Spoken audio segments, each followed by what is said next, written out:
Good evening, everybody, and thank you for joining us tonight for a presentation on Drawdown Solutions to Climate Change. My name is Anissa Luckman, and I'll be your moderator for tonight.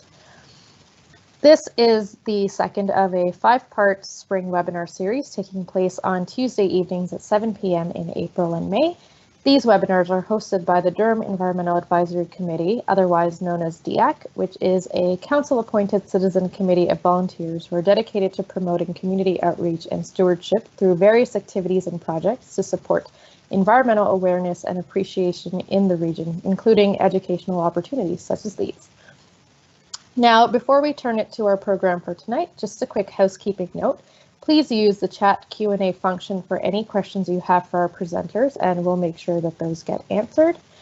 Without further ado, I'd like to introduce our speakers for the evening, David Berman and Bjørne Agade-Nissen. David Berman has been active in peace, environment, and social justice issues for over 40 years. He is currently on the board of directors of Drawdown Toronto and has served on the board of several NGOs, including the Canadian Institute for Cultural Affairs, the Ontario Healthy Communities Coalition, and the Toronto Dollar. He was one of the founders of Toronto's LET system, a community currency system. He is also a volunteer with the Pachamama Alliance's Awakening the Dreamer, Changing the Dream Symposium, and the Presencing Institute from MIT. He was a candidate for the Green Party in 3 elections in the 1990s and coordinates a course at the University of Toronto on Indigenous issues in health and healing, which focuses on colonialism as a root of much of the social and environmental crisis, with decolonization as a necessary component of the solutions. Bjørne Agade-Nissen is a PhD candidate in political science at the University of Western Ontario, specializing in the international politics of climate change. Since 2018, he has been engaged in building Drawdown Toronto as an organization that can make a difference in our effort to solve the most pressing issue of our time, climate change. Take it away, David and Bjørne. Thanks, Anissa. That's for that really good introduction. So let me just start with one thing that we know about the climate crisis is the need to reorient our relationship to nature. So before acknowledging the land, as one does, let's take a moment of stillness to bring us all together in the present moment, to orient our minds towards the greatest future possibilities of our planet and the work we have ahead of us. So sit or stand comfortably, let your shoulders relax, and allow your lungs to fill with a deep breath of the air that connects us all. The oxygen that the trees breathe out, that we breathe in, is the air that circles the planet. Now, as you exhale, imagine your breath extending down through your feet, into the ground, extending into the center of the earth that connects all beings, wherever we are on this planet. Now move your attention up to your chest area and experience the heart fire of caring and compassion that brings us here together. And recognize that the water, that is the blood, that flows through our bodies is the same water that flows through the rivers, the oceans, and the hydraulic air currents that connect us to all life. We are all connected. Excuse me. Now let's acknowledge the land. This particular part of the living, breathing planet that Indigenous peoples around the world and all those who live close to the land recognize as sentient and suffering, a living being upon whose well-being we are as dependent as a fetus in the womb. If there was a hospital for sick planets, our Mother Earth would be in the ICU in severe respiratory distress. She's also the mother of every living being, which makes us all related. But we settlers have not treated her well.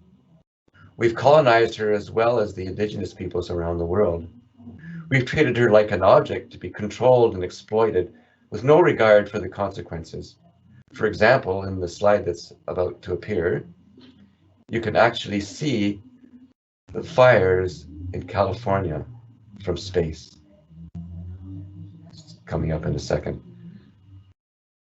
It's remarkable how, I don't know if you can see the pointer, but just if you look on the left through the break in the clouds, you can see this gray area off the Pacific coast, which is the fires there. You can see it right there.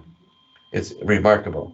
So the consequences of our inattention to the health of the earth are really grave. And if she's in trouble, we're in trouble. So I acknowledge this piece of land where I'm located, about 30 kilometers west of Oshawa on the northwest shore of Lake Ontario. I acknowledge those who for at least 15,000 years have managed the land sustainably. Those who've observed the land, felt the land, become the land, the Great Wendat Confederacy, the Haudenosaunee, and currently the Mississauga or Mississaugas and Anishinaabe of the Credit River, who are the current rights holders of what we now call Toronto. This land is governed by the Dish with One Spoon Wampum Covenant, a treaty between the Haudenosaunee and Anishinaabe nations of the Great Lakes bioregion that also includes those from other parts of Turtle Island, as well as us settlers, and the land itself. It stipulates that we must share the bounty of this land peacefully, taking only what we need and leaving plenty for the human and more than human beings with whom we share this land. This is the law of this land. But how does this relate to the climate emergency? The warnings from the UN are dire. It can feel overwhelming. What can we do to make a difference? Or can there even be a silver lining? Just as many Indigenous people are saying that COVID can be seen as an expression of Mother Earth, it actually got the world to stop and showed us that it's possible to create massive change in a very short time. We never would have believed possible before. And what if, as Paul Hawken, who originated the concept of Project Drawdown, suggests, that instead of thinking about global warming as something catastrophic, for which the best we can hope for is to attenuate the destruction, and what if we could reorient our imagination to seeing it as an opportunity to write a new story that inspires us to change and reimagine everything we make and do? What if, by living this new story, we begin to live in a different, more equitable, more breathable, more drinkable, more convivial, and more prosperous world? But is it possible to reverse global warming? After 3 years of intensive research with an international team of experts, the answer was yes, it's possible. Not only is it possible, but the solutions are already in place. And if we implement them fully, the return on our investment is 500% over 30 years, and that's 500% in money. So what is Drawdown? I'll pass it on to Bjornar to explain. Thank you, David. So let's see. So what is Drawdown? Well, I'll go through what the concept of Drawdown is now over the next few minutes. We'll start with the science of Drawdown.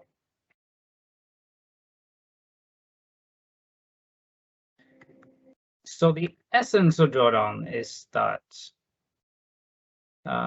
it means that we can draw down the carbon that is in the atmosphere, or the excess carbon that we have put in the atmosphere. The idea is that we can remove it from the atmosphere, from the carbon cycle, and put it back into the ground. If the problem is that we have put too much carbon in the atmosphere, then removing it from the atmosphere is the only way to deal with that problem. And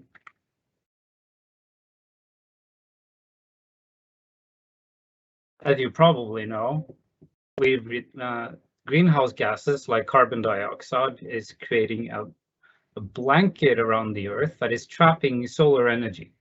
And we need that blanket, but we also don't want it to be too thick. And that's what we're currently doing. The more greenhouse gases we put in the atmosphere, the thicker that blanket gets. And it becomes hotter and hotter on Earth and disturbing natural systems that we rely on. So it's helpful to think about the atmosphere as a bathtub to understand why carbon dioxide is such a problem compared to other pollutants. Because carbon dioxide accumulates in the atmosphere, it doesn't leave. Most of what we put into the atmosphere today will stay there for centuries.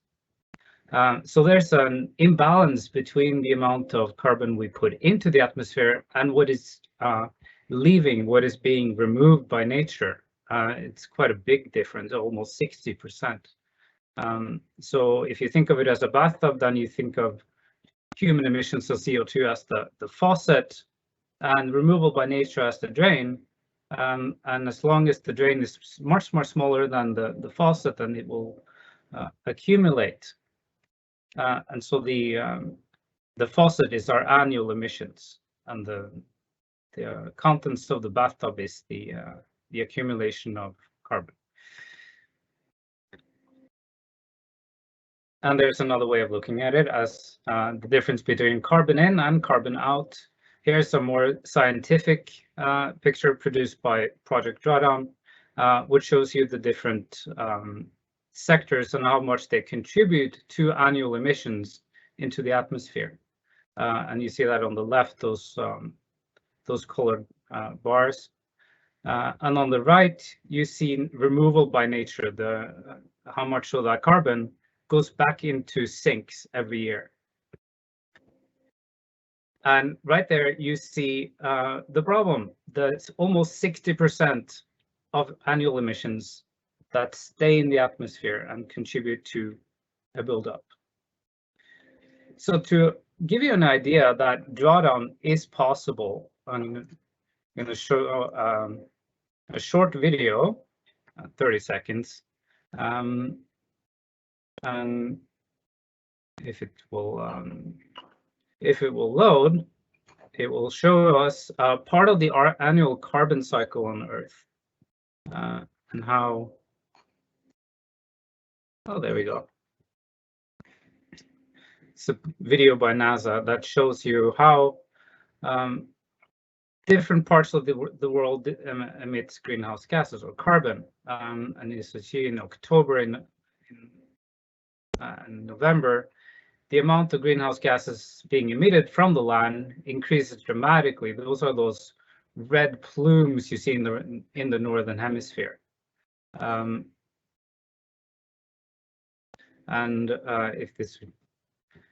But what happens in spring and summer is that those red plumes across the northern hemisphere disappear during the northern growing season.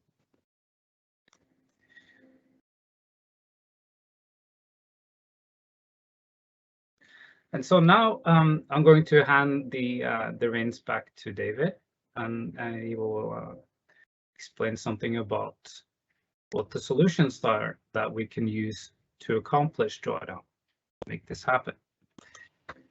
Thanks, Björnar.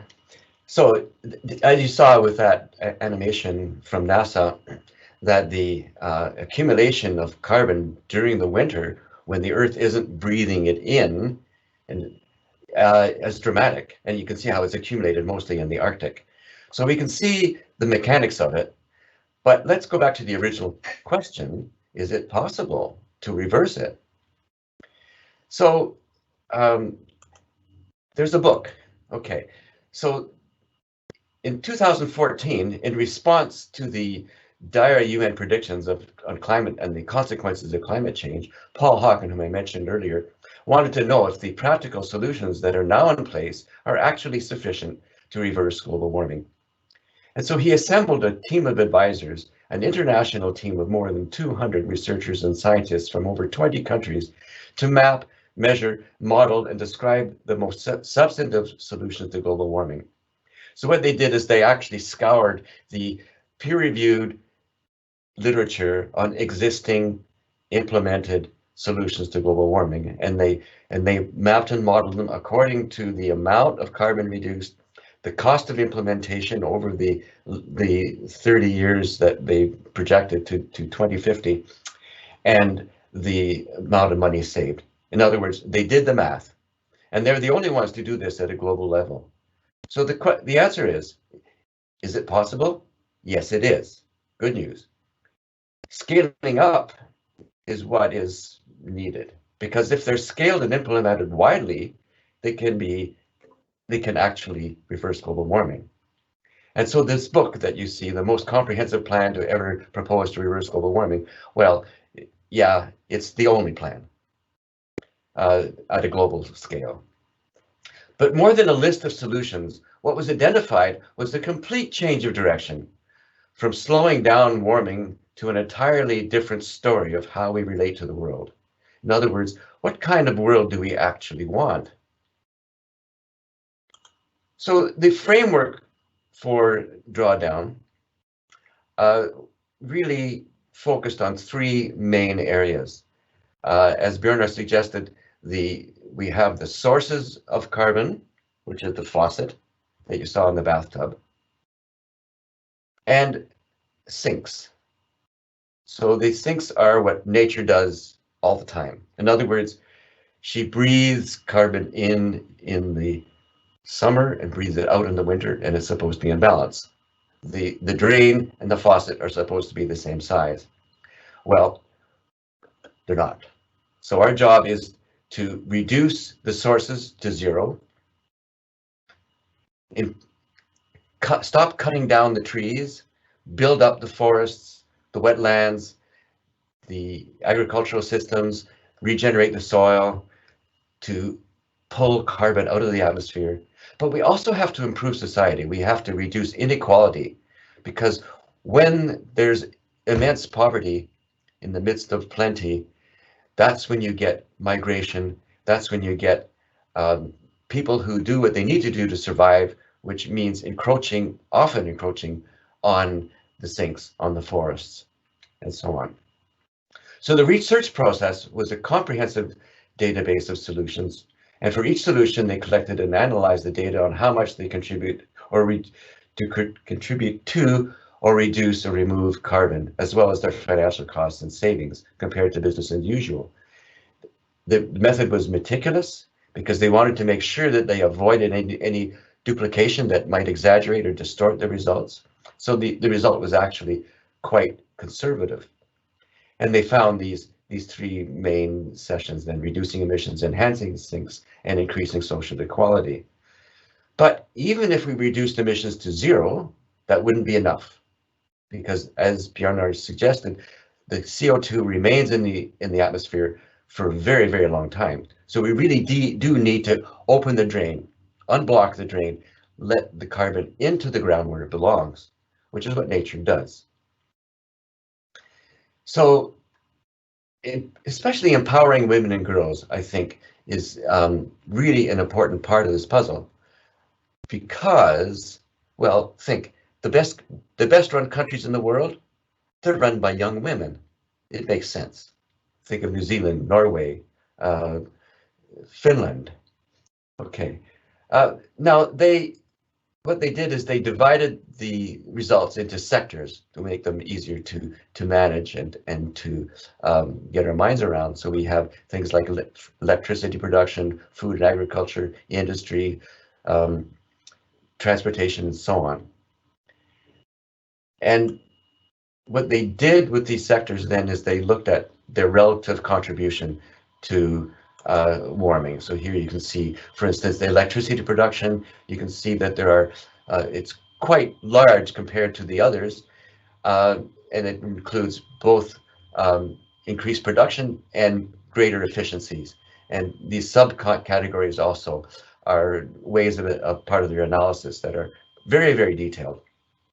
So here you can see the potential emissions impact of each sector, as well as the solution subgroups within each sector that show the minimum and maximum impact of each. And once again, let's remember that this is over 30 years, from 2020 to 2050.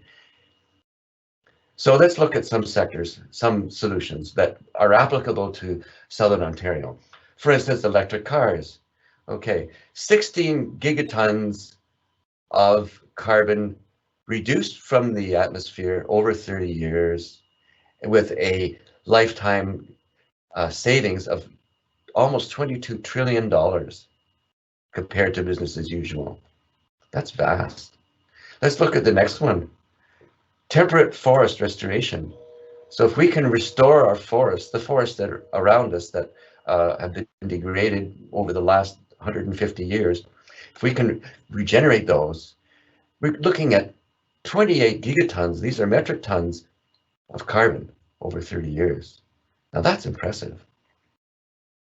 Look at regenerative agriculture that we talked about last week? 22 gigatons of carbon reduction with a net savings of almost $7 trillion. That's from just looking after the land. The indigenous people say, if you look after the land will look after us, and it's so true. Silvopasture. Now, this is one that apparently costs more than you save, but it does solve several problems at once. For instance, if you need a place to graze your animals and you need to cut the grass and you need to fertilize your orchard, well, what better solution than that? And you're still removing over 40 gigatons of carbon from the atmosphere. Let's look at solar farms. Let's look at food waste. Food waste is something that we're all responsible for, and it's something that we all can do. And Drawdown Toronto actually has had a food waste challenge where people at all levels could participate and check how they managed their food and how much was wasted and how much was kept from being wasted. 70 gigatons of carbon over 30 years. That is huge. Let's look at the next solution. Solar farms. Here we are saving 119 gigatons of carbon compared to business as usual over 30 years. Meanwhile, saving over $26 trillion. Now, that is a return on investment.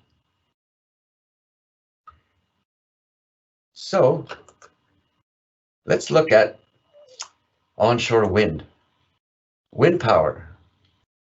Estimated, or calculated, I should say more accurately, 148 gigatons of carbon prevented from getting into the atmosphere compared to our current behavior, and saving over $10 trillion in the process. Now, who says we can't afford Drawdown? In fact, it's a no-brainer. You know, have you ever bought insurance? Do you know for sure that your house is going to burn down? Why are you wasting all that money on premiums? Well, you know the answer. The other thing is that if you look at the United Nations Social Development Goals, you can see that each of these solutions apply to a wide range of social issues. So imagine now we regenerate degraded soils, which improve the livelihood of people in arid regions, who then can work the soil, work the land, feed themselves, don't have to migrate to the cities, don't have to migrate to richer countries. You improve human well-being while you reduce crime and pressure on developed countries to absorb this kind of migration. That's just one example. Climate Drawdown applies to and is applied by every one of these 17 social development goals. So I think it's really significant. It's not just a list. It's not just a catalog. I'm going to pass it back to Bjornar to bring it all together for us. Yeah. So what is it that we want you to remember from this presentation? If you remember nothing else, well, we have a couple points. So number one is that we can reach Drawdown, the point in time where we start reducing the amount of carbon dioxide in the atmosphere. We can reach that just by scaling up the climate solutions that we already have. If it came down to it, the solutions we need already exist, and they are in widespread use throughout the world today. And we don't need any magic bullets to do this. And we don't need new technologies, although scientists and engineers are continuing to improve on existing solutions all the time, and they may find new ones.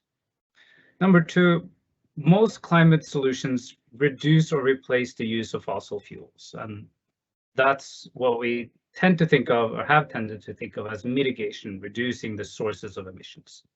But number three, that is not enough. To reach drawdown, we also have to support nature's carbon sinks. As I said earlier, if we stopped emitting, we would reach a level, and then the amount of carbon in the atmosphere would stay at that level for a very long time.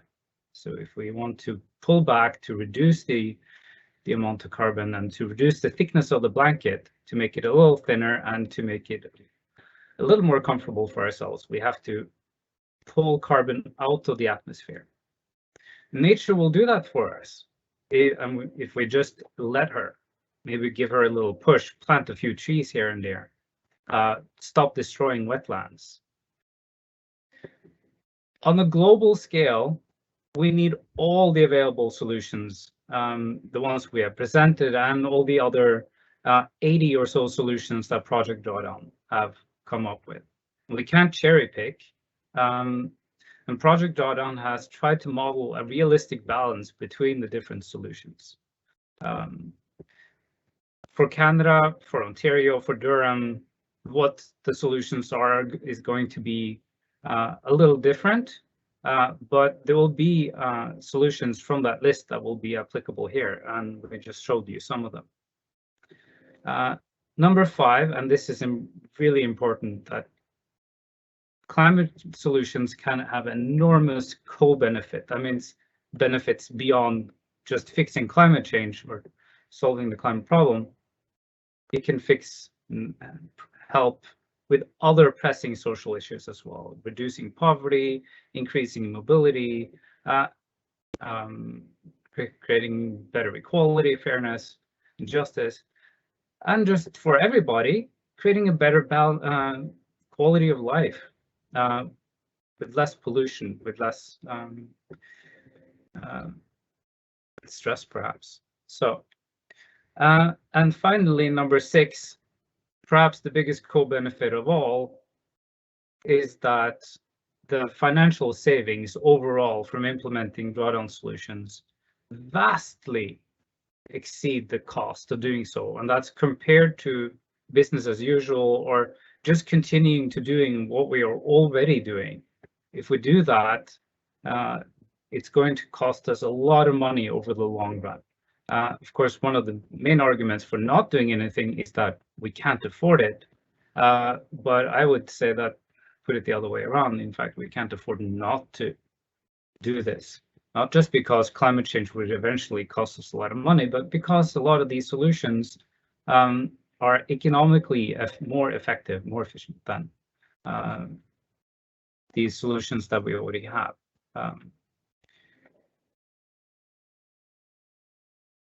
Unfortunately, all of this doesn't do itself. It's going to take a lot of effort, a lot of toil to do this. And we know this, we've been at work trying to achieve this for a long time already, but we can't give up now. And in order to do that, then we have to go through this or achieve many of the things that you see on this list, and other things too, like changing the culture so that we value different things, building power to change, to engender change, setting goals for what we want to achieve, alter the rules and policies that ultimately decide on how we live our lives and how we structure our societies, etc. Shifting capital away from funding pollution towards funding green alternatives. Every one of us has to do a little bit to change our behavior. And finally, we have to keep improving the technologies that we have and inventing new ones to make the job easier. If you want to know more about Drawdown, then the best place to do that is on the Drawdown website, the website of Project Drawdown. We are Drawdown Toronto, and we are greatly inspired by Project Drawdown. So you should go to drawdown.org, where you will find the Drawdown review, which includes the most recent research on this issue. And you'll also find all the solutions and sectors on their website, so you can learn more. They all have also just created a series of videos that delve deeper into this whole topic. It's called Climate Solutions 101. And so we highly encourage you to watch that as well to learn more about Drawdown.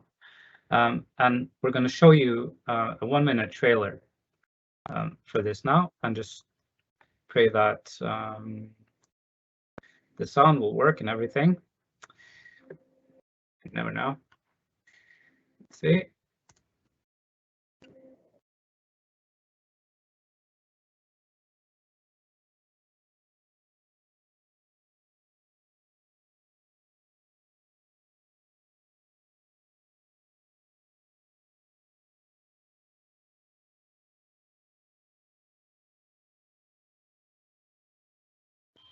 There's no sound beyond there. There isn't. So I apologize for that little. I'm gonna try to be sharing the screen with sound. I was warned that might happen. Rewind the video here and reshare my screen. So I'm sorry about that.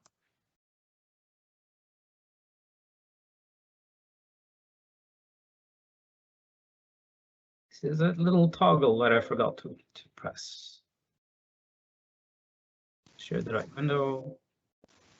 While we're waiting, if folks have any questions, once again, please feel free to put them in the chat box. Sorry, go ahead. Go ahead. Okay, yeah, I think you were about to ask people to submit questions, so please do that, and we'll answer them when this is done. Okay, now let's try. Sorry. Our water, our food, our air, our health, our security, our economy are all connected to what happens to weather in London. I'm convinced we actually have the solutions and technologies at our fingertips to get going and solve this problem. So that means there are going to be new people employed in that sector.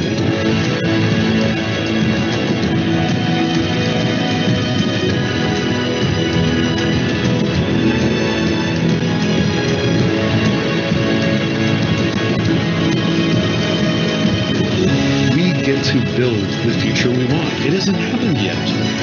The future is ours to choose.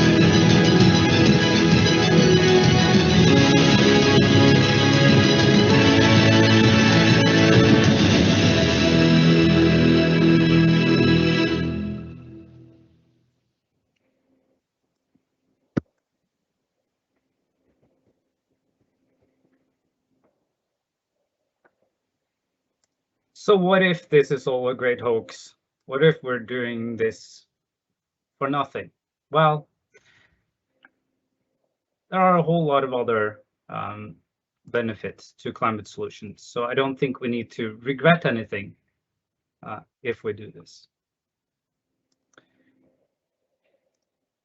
And that concludes our presentation tonight.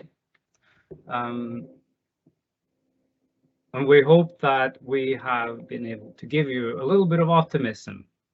I don't know how you feel about climate change and our ability to solve our problems. I know for my part, it can easily feel overwhelming and immobilizing and overpowering, and it's easy to reach for negative emotions. But I've learned from Project Drawdown that there is a lot of hope that we can create a better future if we want to. We are not doomed. And in fact, there's a lot of possibility in front of us, inherent in all those solutions that we've talked about and others.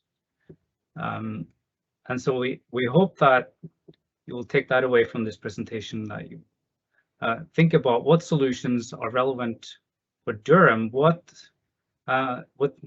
climate solutions can you implement here in order to help solve this global challenge, but also to make Durham a better place to live. And so before I end, I'm going to invite you to also visit our website and see what we are doing. We have, Drawdown Toronto has inspired new drawdown groups in the GTA, including in Richmond Hill, in Markham, and Newmarket. We have inspired others in BC and in Alberta to start drawdown groups there. So that's something you might want to think about as well for Durham, and we're here to help if you want to do that. So now I'm going to turn it back over to our lovely moderators, and also like to say thank you very much for inviting us to hold this presentation. And we're happy to answer your questions. Can I just tell a little story? When we were doing a presentation to a group in Toronto, there was a 9-year-old girl in the audience that she was there because her parents couldn't get a sitter. And we got an email from her mother later saying that her daughter had been berating her for trying to save the world when there was no hope. It was a 9-year-old. And she said at the end of it, she felt much better because she saw adults doing what they did in school. Which reminds me that, you know, for our own mental health, I think knowing what we know, we're either active or we're in despair, and especially for the youth. And so we don't know if we'll be successful. We never know. But it's the doing that provides the benefit. So that's just a little anecdote that I pass on. I'm looking forward to your questions. Thank you very much, Bjornar and David. That was a fantastic presentation. Once again, while we give folks a couple minutes to ask their questions, as a reminder, the chat box is available and it's the little bubble with a question mark in it. So feel free to type in your questions and they will appear for us and we will have those answered for you. I'd just like to jump in, Anissa, and thank Bjornar and David for their time and efforts in putting this together. And then if I could also ask a question of, you know, of the solutions on the list, you know, do you have sort of a top, I don't know, like a 1 or 2, or maybe one that's local and one that's global? David, Bjornar, do you have anything that jumps to mind there? Well, the ones that we showed on the presentation, you know, the onshore wind is like right at the very top in terms of gigatons and money saved. The number one that's been identified is managing refrigerants. And that is the HCFCs that are in Freon and for all our air conditioners and hockey rinks and refrigerators and so on. And that is gradually being replaced by carbon dioxide, actually. But we're actually in conversation with a woman in British Columbia, in Vancouver, that's looking at this in a serious way, and trying to get citizen activism in identifying which particular kind of refrigerant is being used in which supermarket and so on, and to kind of really push the agenda forward, because I think the industry is kind of dragging its feet because of the costs involved. So to take to take a step back, when the ozone hole opened over the Antarctic continent in the 1970s, industry eventually came up with some new chemical solutions to the to a lot of compounds they were using at the time in air conditioners and so on. But unfortunately, the new chemicals they came up with turn out to be really, really potent greenhouse gases. Not carbon, but much, much, much more potent. Thousands, tens of thousands more powerful per molecule than carbon. And we are emitting a lot of that into the atmosphere also. We tend to talk about carbon a lot, and or to convert everything else into carbon dioxide equivalent.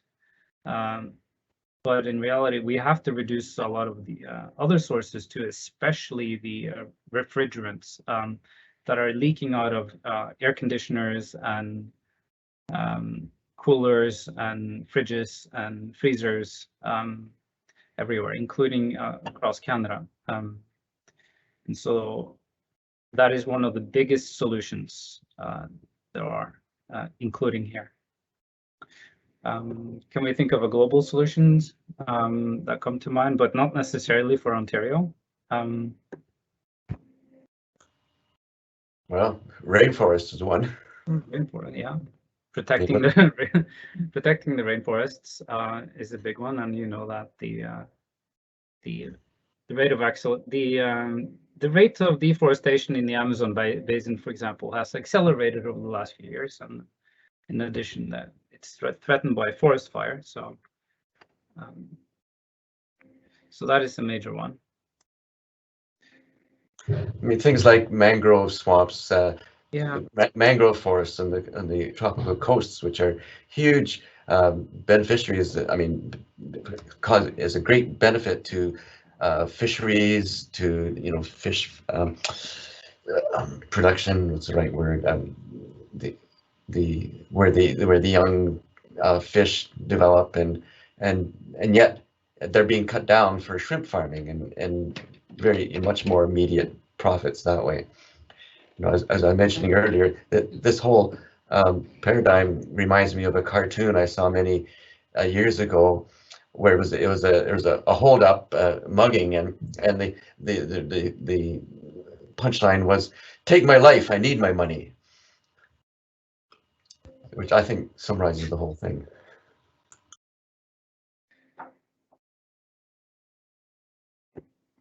yeah. And if you have any other questions, we can answer that, or we can mention some more solutions if you like. Let's hear some more solutions. I was going to ask questions as well in terms of, what are some quick day-to-day solutions you think that might be helpful? Okay, well, we mentioned reducing food waste, because we know that almost 60% of all the food that we buy in grocery stores every year goes to waste. So household food waste in Canada is almost 60%. So that's quite a lot of food, and it's a lot of money that we are just throwing down, throwing in the garbage every year. So that's probably the biggest one that you can do on a day-to-day basis. Yeah, and it's a moral issue as well, but it's also a very practical issue. You think of the amount of food that never leaves the farm because it's not pretty enough, that because of market value. And so if we could really develop a system where here's where culture shift comes into play as well. People want the most beautiful, most uniform, most perfect looking food. And yet, of course, it's often tasteless and guaranteed nutrition free. And so we need to shift our ideas about what good food is supposed to look like and how it's supposed to be. The other thing is, perfectly good food is dumped into dumpsters by supermarkets every day because it's past its sell-by date. Well, France and Italy have both enacted laws that make that illegal. So it's possible that through changing policy, we can make a huge difference onto this huge problem. The number one thing in landfill is food waste, which turns into methane, which turns into carbon dioxide, which is really a huge problem. So this is culture shift, policy shift, behavior shift, and we can do this. Yeah, there's no way there's no reason that it has to be this way, right? It has turned out this way for various reasons, but it doesn't have to be, and we can change it. It's not that hard, or at least it ought not be hard. Yeah, like another thing we can do is around organizing our cities. Like and there's movement in that way, of course, more bicycle lanes and so on. We can all go out and buy an electric car, but wouldn't we be better off not needing a car at all? What if we could walk to work? We'd be healthier for it. The city of Bogota in Colombia, the mayor took a huge risk when responding to traffic congestion and the normal things that cities deal with by actually narrowing the roads, increasing the pedestrian pathways, increasing rapid transit. And at first, his popularity took a huge nosedive. But after 2 years, he was the most popular guy around because people realized that their life was a whole lot better. They were spending less time in their cars and traffic jams. They were actually out walking, talking to each other. So these are the co-benefits of dealing with carbon. Right.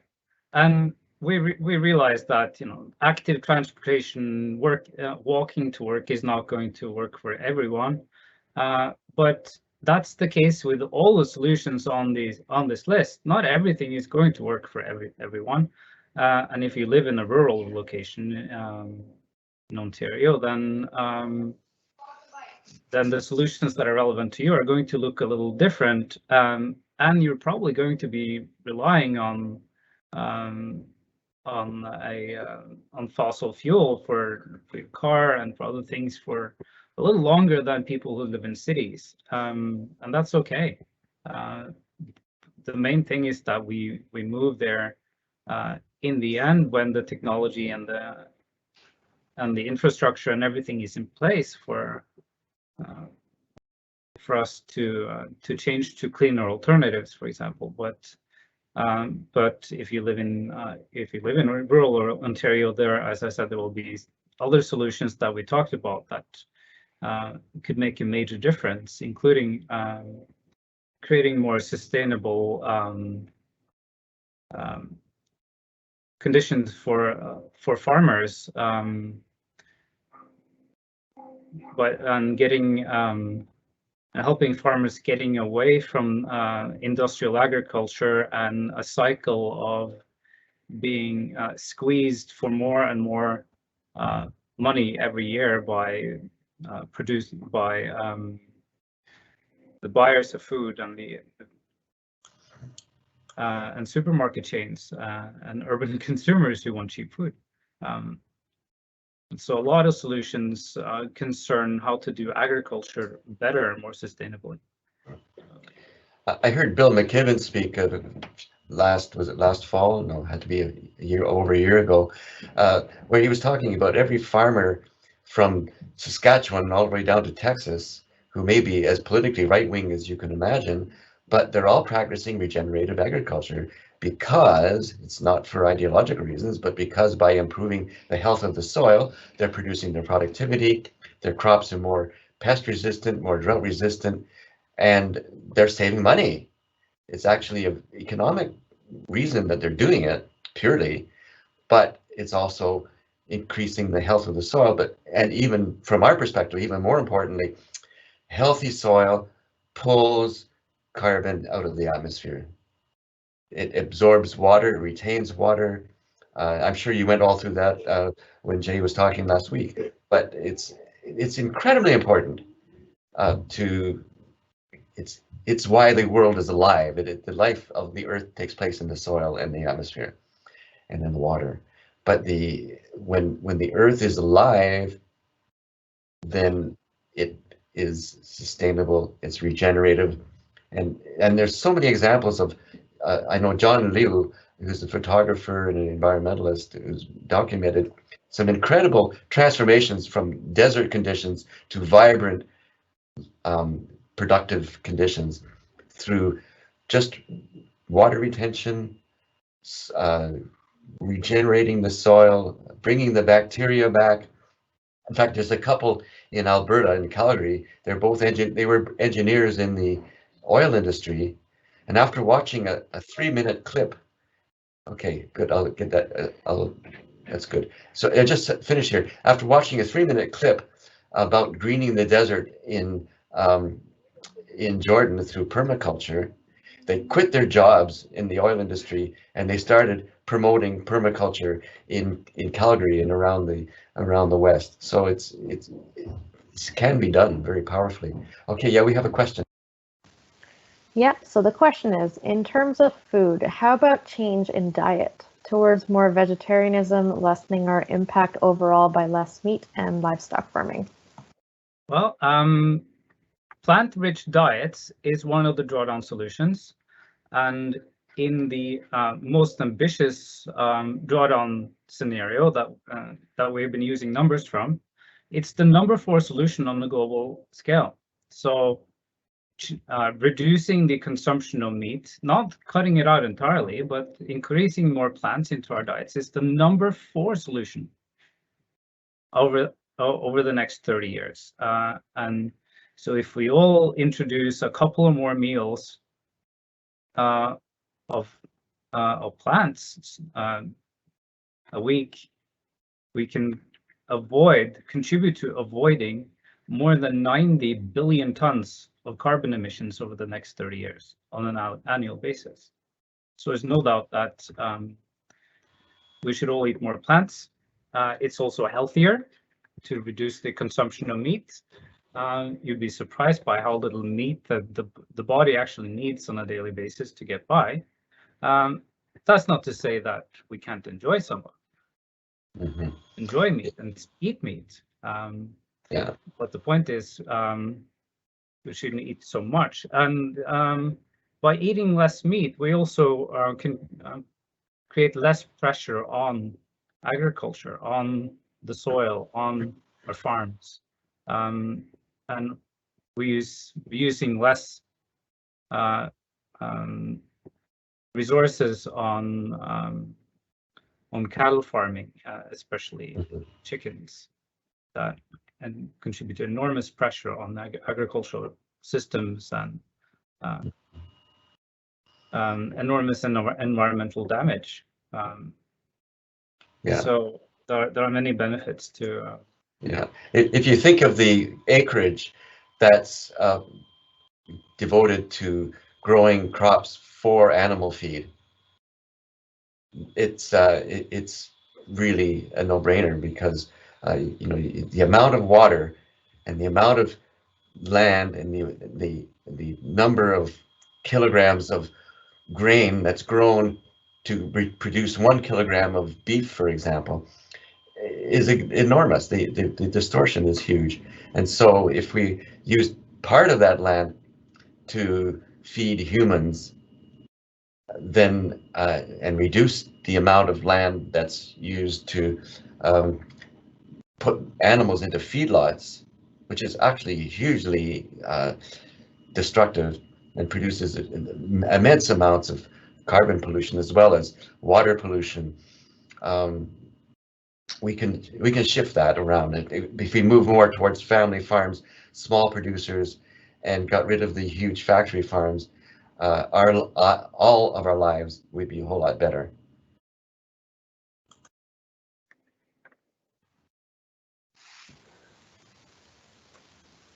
So Well, David Buhner, for me, I heard a lot there in the, thinking about farmers markets this summer if they're allowed, or getting hooked up with a community supported agriculture, things like that. That sounded like some tangible, or growing in your own backyard, which is obviously near and dear to my heart. But those seem like tangible things that people can pick up on and go forward with now, and make a real impact.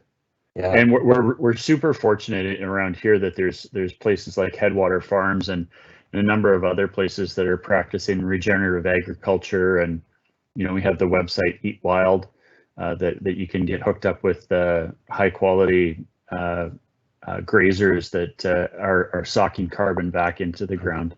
Yep.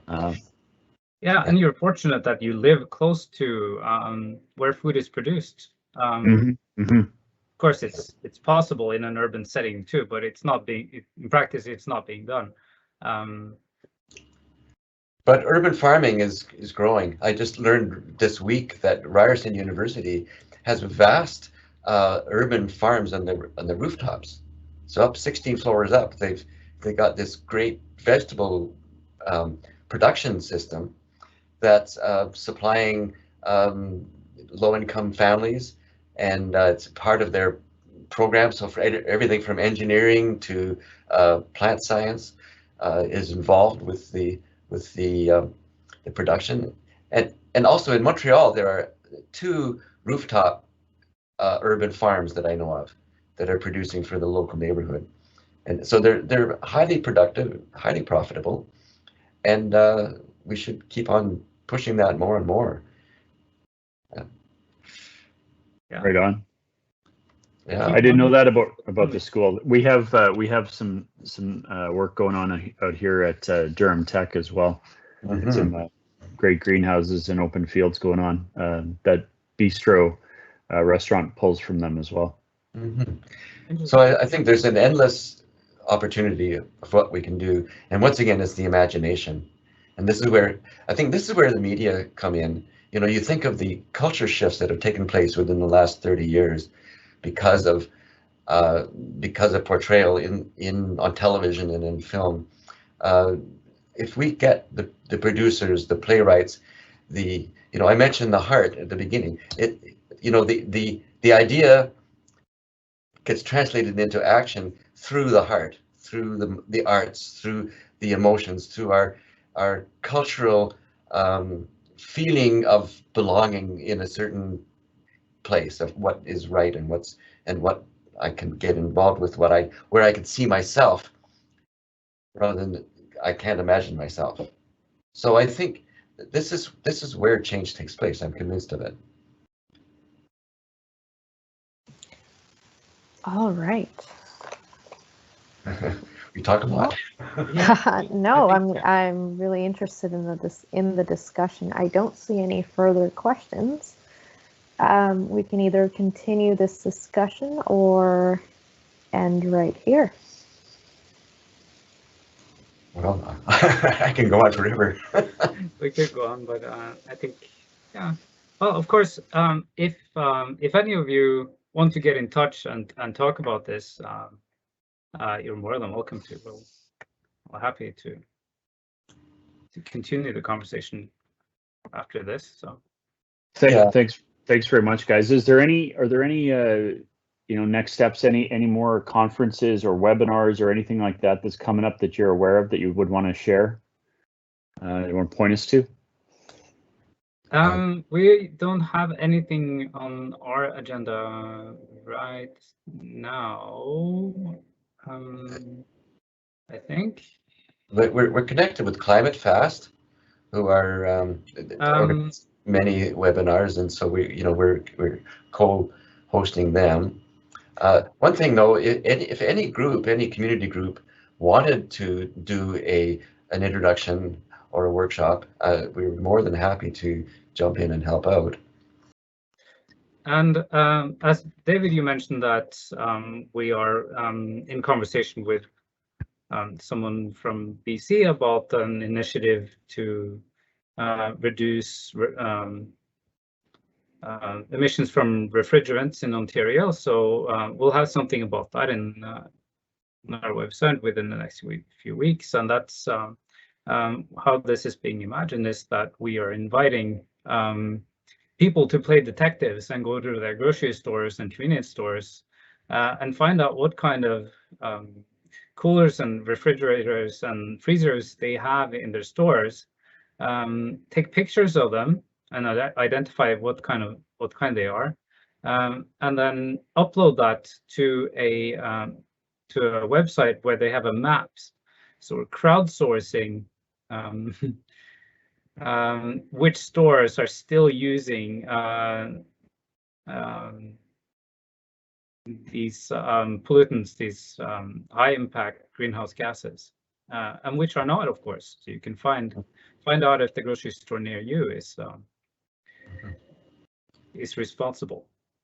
Yeah, actually, thinking of regenerative agriculture, Regeneration Canada, it's based in Montreal, have produced a regeneration map of Canada. So any regenerative farmer who wants to get on the map can advertise their produce, what kinds of, what they're doing for regeneration, and really so help their business as well as help promote regenerative agriculture everywhere.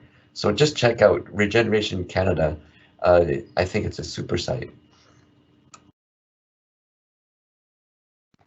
Thanks very much. I'll check that out. All right. Well, I guess we're at our time now. We're at the hour. So thanks very much, everyone. Again, Anissa and is it Sylvia for IT this time? Yeah. Thank you very much.